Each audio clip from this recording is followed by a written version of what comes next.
जगतपुर नाम का एक खूबसूरत गांव था जहां के सभी लोग अमीर थे, सिर्फ टीटू और शंकर नाम के दो लड़कों को छोड़कर। टीटू और शंकर के पिता जुआरी थे। वे उन्हें विरासत में कुछ भी छोड़कर नहीं गए। गरीबी के कारण टीटू और शंकर की शादी नहीं हो पा रही थी। यही उनके जीवन का सबसे बड़ा दुख था। मेरे पड़ोस वाले गूंगे राजू की शादी भी हो गई, क्योंकि उसके पिता के पास 100 बीघा जमीन है। बस हम दोनों ही रह गए इस गांव में कुंवारे।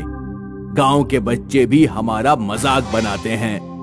तुम चिंता मत करो टीटू, भगवान ने हमारे लिए भी किसी न किसी लड़की को जरूर बनाया होगा। समय आने पर हमारी शादी जरूर होगी। मुझे नहीं लगता कि भगवान हमारी मदद करेंगे। अगर मदद ही करनी होती तो उन्होंने हमारे पूर्वजों को गरीब ना बनाया होता। टीटू और शंकर तालाब में मछलियां पकड़ने जाते थे। मछलियां बेचकर ही वे अपनी रोजी रोटी कमाते थे। टीटू रोजाना अंधेरे ही तालाब पर चला जाया करता था, क्योंकि उसे डर रहता था कि अगर शंकर उससे पहले तालाब पर पहुंच गया तो शंकर सारी मछलियां मार कर ले जाएगा। एक दिन जब टीटू तालाब किनारे जाला डाल रहा था तो अचानक उसके पीछे एक चीता आ गया। चीते को देखकर टीटू बुरी तरह डर गया। हे भगवान, मेरी रक्षा करना, मैं आपको 250 का प्रसाद चढ़ाऊंगा। टीटू तालाब में कूद गया और तालाब के अंदर ही सांस रोककर बैठ गया। डरो मत, बाहर आओ, मेरे सिर पर हाथ रखो, मैं एक लड़की हूँ। अरे नहीं, ये तो इंसानों की बोली बोलता है। ये जरूर मुझे खाना चाहता होगा, इसलिए खुद को लड़की बताकर मुझे बुलाना चाहता है। टीटू ने आव देखा न ताव, सीधे तालाब से निकलकर भाग गया। कुछ देर बाद शंकर तालाब पर मछलियां पकड़ने आया। वही चीता अचानक शंकर के पीछे आ गया। डरो मत, बाहर आओ, मेरे सिर पर हाथ रखो, मैं एक लड़की हूँ। पहले वादा करो कि तुम मुझे खाओगी नहीं। मैं वादा करती हूँ कि मैं तुम्हें कोई नुकसान नहीं पहुँचाऊंगी। दरअसल मैं एक लड़की हूँ। एक बाबा ने मुझे श्राप दिया था, जिसके कारण मैं चीता बन गई हूँ। जब कोई मनुष्य मेरे सिर पर हाथ रखेगा तो मेरा श्राप अपने आप आंशिक रूप से टूटेगा। आंशिक रूप से टूटेगा? इसका क्या मतलब? इसका मतलब ये हुआ कि मैं एक मनुष्य के रूप में रहूंगी, लेकिन हर अमावस्या की रात मैं चीता बन जाया करूंगी। शंकर चीता के पास गया और उसके सिर पर हाथ रखा। चीता तुरंत ही एक बहुत खूबसूरत लड़की में बदल गया। मेरा नाम शीतल है, तुमने मुझे श्राप से मुक्ति दिलाई है, क्या तुम मुझसे शादी करोगे? लड़की ने जैसे शंकर के मुंह की बात कह दी। शंकर ने तुरंत ही मंदिर में जाकर शीतल से शादी कर ली।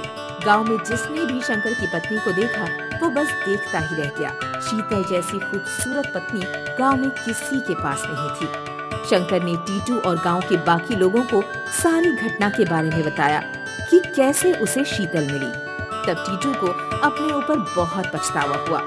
टीटू दीवार में अपना सिर पीटने लगा। शीतल से मेरी शादी होनी चाहिए थी, मैंने उसे पहले देखा था।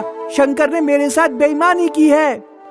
टीटू एक शिकारी के पास गया जो खूंखार जानवरों को पकड़ता था। अगली अमावस्या की रात जब शीतल चीता बन चुकी थी तब टीटू शंकर के घर पहुंचा। शंकर, गांव के बाहर तुमसे कोई मिलने आया है, तुम्हें बुला रहा है।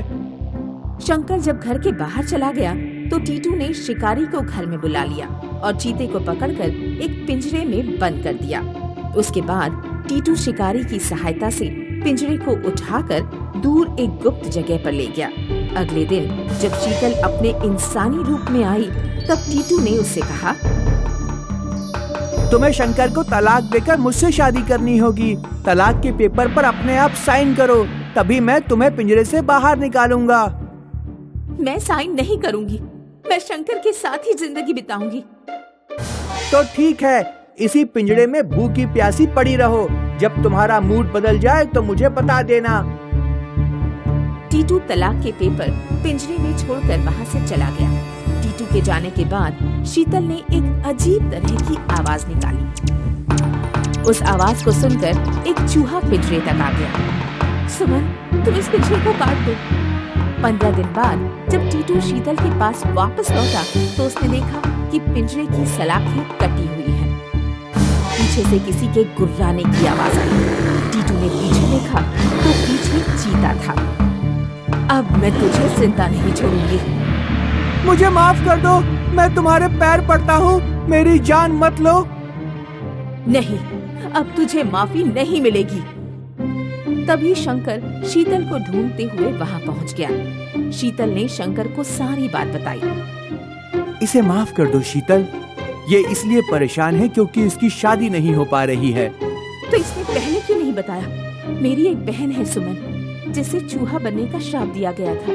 टीटू, तुम उस चूहे के सिर पर हाथ रखो। टीटू ने जैसे ही चूहे के सिर पर हाथ रखा, चूहा एक सुंदर लड़की में बदल गया। टीटू ने शीतल की बहन से शादी कर ली और उस दिन के बाद से टीटू और शंकर गांव के बाकी लोगों की तरह खुशी खुशी अपना जीवन बिताने लगे।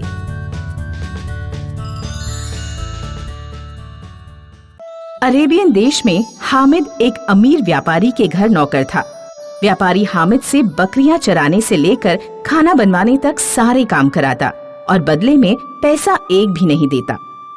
मालिक, मुझे 50 तांबे के सिक्के दे दीजिए, मेरे जूते फट गए हैं, मैं नए जूते खरीदना चाहता हूँ मालिक। तुम्हारे पिता ने मेरे पिता से 1000 सोने के सिक्के उधार लिए थे। मरने से पहले वो कर्ज उतार नहीं पाए, इसलिए तुम हमें गुलाम के रूप में मिले हो। जब तक 1000 सोने के सिक्के का कर्ज नहीं उतर जाता, तुम हमारे गुलाम रहोगे। काम के बदले तुम्हें 2 वक्त के खाने के अलावा और कुछ नहीं मिलेगा। रात में गुलाम हामिद खुले आसमान के नीचे लेटकर सुनहरे सपने देखता। काश मैं कोई राजकुमार होता, तब मेरी शादी एक राजकुमारी से होती और हम एक शानदार महल में रहते।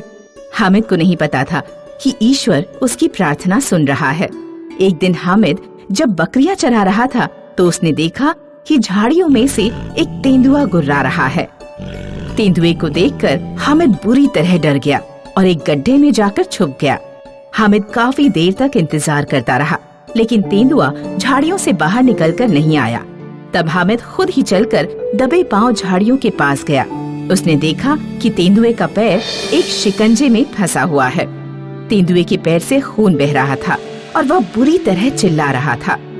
क्या मुझे इस तेंदुए की मदद करनी चाहिए? कहीं ऐसा ना हो कि जब मैं इसका पंजा शिकंजे से निकाल दूं, तो ये मेरे ऊपर ही हमला कर दे। हामिद से तेंदुए का दर्द देखा नहीं गया और उसने तेंदुए के पास जाकर शिकंजे से पैर निकाल दिया। तेंदुआ तुरंत ही जंगल की तरफ भाग गया। अजीब बात ये थी कि तेंदुए की पूंछ के अंत में इंसानी हाथ जैसा पंजा था। इस तेंदुए की पूंछ इंसानी हाथ जैसे लग रही है, ऐसा कैसे हो सकता है? हामिद जंगल में तेंदुए के पीछे गया। तेंदुए को ढूंढते ढूंढते सूरज ढल गया और रात हो गई। पूर्णिमा की रात थी, इसलिए रात में काफी रोशनी थी। हामिद को तेंदुआ एक पेड़ के पीछे खड़ा दिखाई देता है। हामिद ने देखा कि तेंदुआ अचानक से एक सुंदर लड़की में बदल गया। ये क्या मैं कोई सपना देख रहा हूँ? नहीं, ये सपना नहीं, हकीकत है। मैं वैसे एक तेंदुआ ही रहती हूँ, सिर्फ पूर्णिमा की रात को ही अपने असली इंसानी रूप में आ पाती हूँ। क्या तुम जन्म से ही ऐसी ही हो? नहीं, मैं जन्म से ऐसी नहीं। मैं गोबैल राज्य की राजकुमारी हूँ। हमारे राज्य में हर साल एक राक्षसी आती थी और अपनी भूख मिटाने के लिए दर्जनों लोगों को उठा कर ले जाती। एक दिन मैं उस राक्षसी की गुफा में गई। उस समय राक्षसी सो रही थी। मैंने तलवार से उसका हाथ काट दिया। तब राक्षसी ने मुझे श्राप दिया। तूने सोते हुए मुझ पर हमला किया, अब तू एक तेंदुआ बन जाएगी। सिर्फ पूर्णिमा की रात को ही तुझे अपने असली रूप के दर्शन हो पाएंगे। निशानी के रूप में पूंछ की जगह मेरा कटा हुआ हाथ तेरे साथ रहेगा। तेंदुआ बनने के बाद जब मुझे भूख लगती तो मैं इंसानों का शिकार करती हूँ।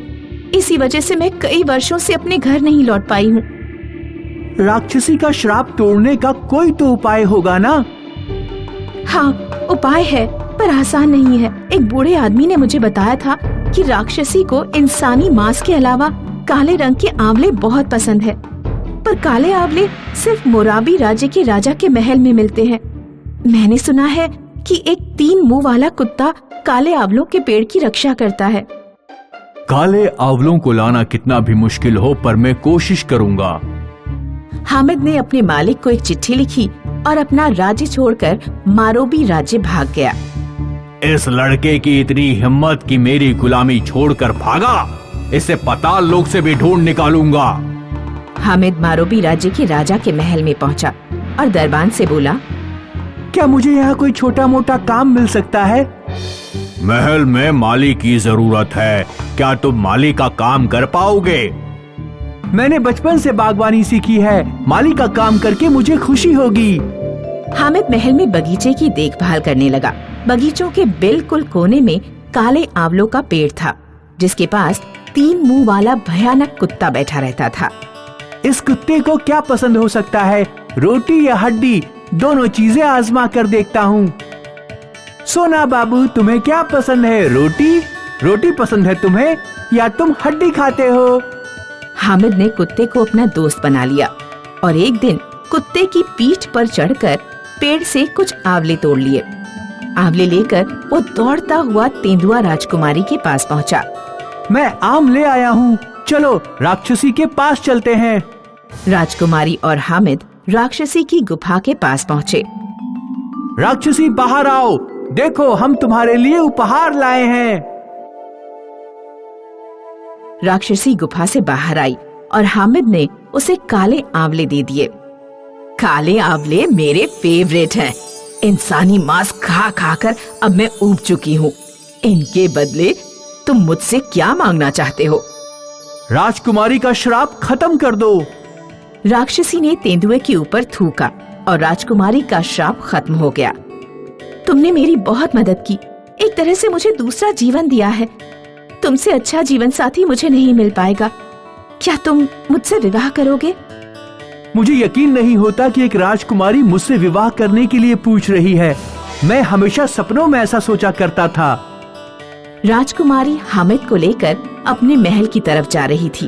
तभी व्यापारी अपने आदमियों के साथ वहां पहुंच गया। पकड़ लो इस लड़के को। हामिद अब एक राजकुमार है, अब वो तुम्हारी गुलामी नहीं करेगा। हामिद राजकुमारी से शादी करके अपने सपनों की जिंदगी बिताने लगा।